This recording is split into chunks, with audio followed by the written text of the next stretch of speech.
Napunit.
So hello guys, good morning, welcome back to my YouTube channel. This is Autoboyson. So ngayon guys, magsishare ako sa inyo tungkol dito sa sasakyan na to, Toyota Corolla. So ang issue nito guys ay pag nalubak or nasa humps, lakas ng lagutok. So based on ating observation, lalo na pag namreno ka, pag preno mo may lagutok, dadaan ka sa mga rough road, may lagutok tsaka humps.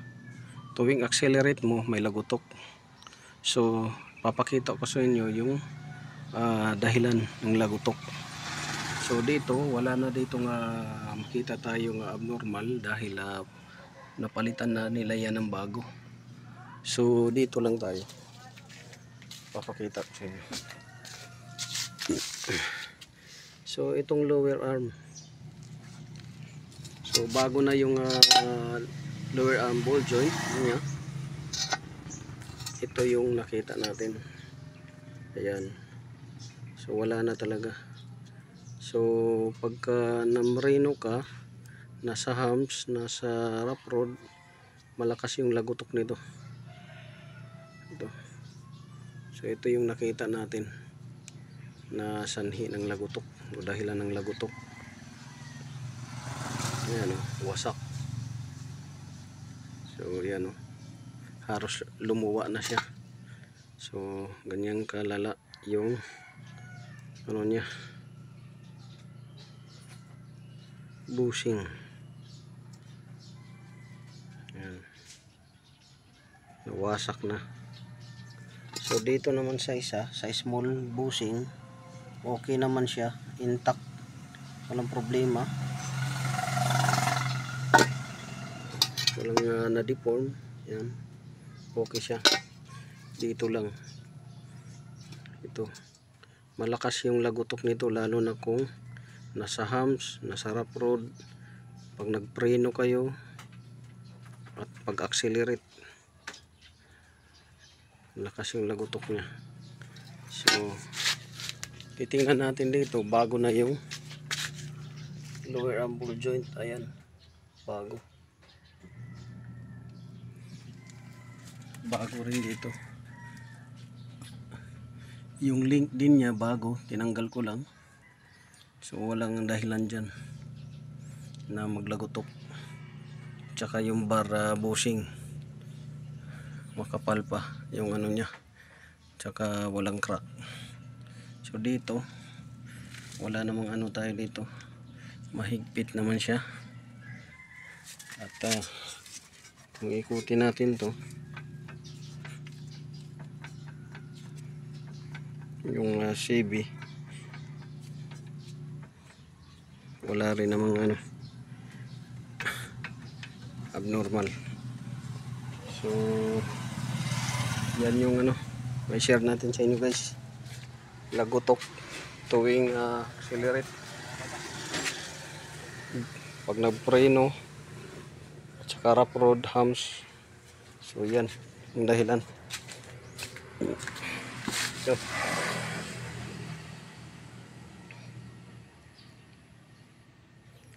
So sana nakakuha kayo ng kunting kalaman guys sa binahagi natin sa inyo. So papalitan na lang natin to ng ano, bago.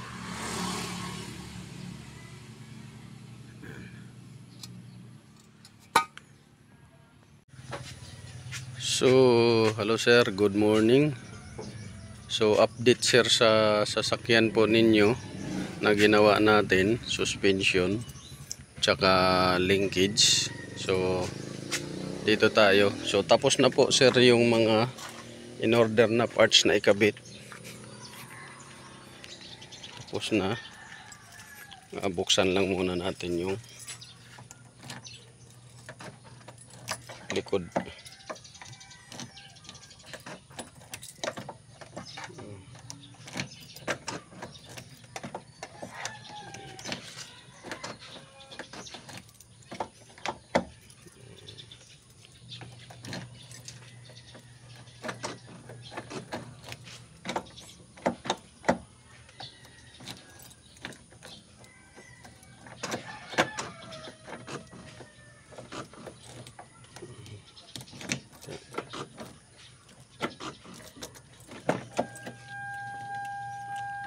So, buksan natin yung likod sir.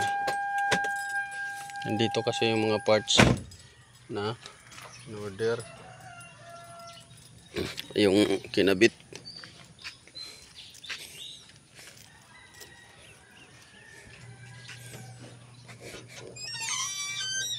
So, nandito po yung mga parts, mga pinagpalitan. So, ito yung parts na sa lower ball joint. Ayan, lower ball joint. So, ito yung luma. Bago na yung nakakabit.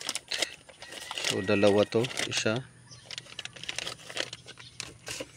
Tapos, ito yung pangalawa. Lower ball joint. Left and right to sir. Dalawa. Susunod itong stabilizer link. To. Luma na rin to. Kinabit na yung bago. Stabilizer link. Dalawa. Left and right. To. Dalawa. Tapos itong tie rod and outer. So luma rin to, bago na yung nakakabit doon. So dalawa rin to, left and right. Ito left and right. Tapos ito yung sa valve cover seal at saka valve cover spark plug seal. So sa may makina to, tapos na naikabit na rin to. Tapos ito naman sa transmission mount. So naikabit na yan. Ito luma na to. Ayan, damage na talaga siya, oh. Damage. So tapos na naikabit to sa transmission mount. Tapos ito naman sa engine mount. Yan. Damage na rin to. Ayan. Tapos na rin naikabit yung bago. Ito luma na. So ito naman yung sa rear. Damage na rin. Luma to. Naikabit na rin yung bago sir. Yan. Tapos ito sa front naman to. Damage na rin. Yung bago naikabit na rin. So ito, basag na rin to. So yan. So itong apat, ito yung sa makina na mounting. Ito sa rear, sa front, sa left side, saka sa right side. Yan. Mga naikabit na yan siya. Puro naikabit na yan sir. Tapos mayroon pa dito sa spark plug nya seal. Naikabit na rin to. Bago na. Yan. Okay na. Naikabit na lahat ng parts. Tapos yung dito sa may susi, yung sa susi kinabit ko kahapon, kasi kahapon lang halos natapos lahat ng mga kinabit ko, gawa ng yung mga tornilyo kinalawang at saka sobrang tigas tanggalin, puro kalawang, so delikado baka maputol pa, kaya binabarang ko muna, tapos ginamitan ko ng heat gun para lumambot yung kalawang, saka ko inikot. So yung sa susi dito, yan, tinanggal ko na kahapon yan. Ngayon inano ko, pinasok ko yung in-order. Yung in-order ko medyo mahaba ng konti, so ngayon binalik ko sa in-orderan ko, nag-reorder uli ako kasi mahaba ng konti. Yun yung so binalik ko uli yung luma niya, tapos yung bago binalik ko doon sa sealer dahil mahaba ng konti, hindi makapasok. Yan. Tapos lahat na naikabit yung mga in-order maliban sa susi. Ngayon dito naman nagka-problema. Pinatakbo ko kahapon ni road test. Ang problema, pag nagpreno mayroong maliit na lagutok. So hinanap-hanap ko yung maliit na lagutok pag nagpreno. Tapos pagka magliko ka na, ililiko mo habang sasampa ka ng hams, so may tunog siya na lagutok pag nagliko at saka sasampa ng hams, tapos nagpreno. Ito yung bago na nakita ko, ito lower arm bushing. Ito yung lower arm bushing na pumunta ako doon sa RL Tandag, wala sila, kundi i-order pa, so matagal, Davao pa. So ito yun siya. So yung guma dito may crack na, dito may crack, hindi siya totally na malaki yung crack, pero may crack na siya at nagkukos ng maliit na tunog na lagutok. So ito yung bago na inorderan ko na lang dahil tumutunog talaga siya pag nagpreno, may lagutok na maliit, tsaka pagsasampa ng hams. Ito, so may guma dito, nilinis ko lang to kay para masukatan ng caliper yung sizes niya. So ito yung natira na lang na trabaho, at saka ito, yan, ito siya, walang crack, yan, wala siyang crack. Ang problema, maluwag na yung sa gitna niya na tubo na sinusutan ng tornilyo, maluwag, kaya isinama ko na rin yan pag order itong dalawa na to. So sa kabila ngayon tinest ko, masikip yung guma, ito lang talaga siya na medyo maluwag siya. So ito na lang yung natitira sir na trabaho, itong parts na to. So naka-order na to kahapon dahil limited stock, hinabol ko doon sa seller ng pinag-orderan natin ng parts, at naka-order na. Ito bushing dito tsaka bushing doon. So mahal kasi pagka-assembly, yung assembly umaabot ng 1.9 kasama yung bakal. Ito 1.9 kasama yung bakal. Sa RL maabot ng 2.5 halos. So doon na lang tayo sa bushing, ito lang bushing, kasi hindi abutin ng 1.9 or 2.5.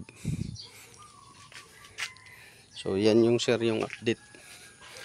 Ito right side lang yung natira na trabaho. So mga bago na yung yan bago na yan. Sa baba bago rin. So yun yung update sir. So yan na lang sir yung inaantay natin na dumating yung So yung lahat ng in-order na parts ay naikabit na, maliban doon sa additional na na-discover natin na tumutunog ng lagutok, may konting lagutok na tunog. So the rest okay na, naikabit na. Yung sa susi naman, madali lang naman na ikabit yun. Hindi, kung pag dumating yon, ihabol ko na lang nun, kahit na doon na lang sa estasyon ko ikabit. Hindi naman abutin ng 5 minuto yun ikabit. Madali lang naman paghugot. Ang ano lang kasi medyo mahaba siya ng konti. So medyo nagkamali yata ng padala yung ano, supplier. So yun sir. Good morning.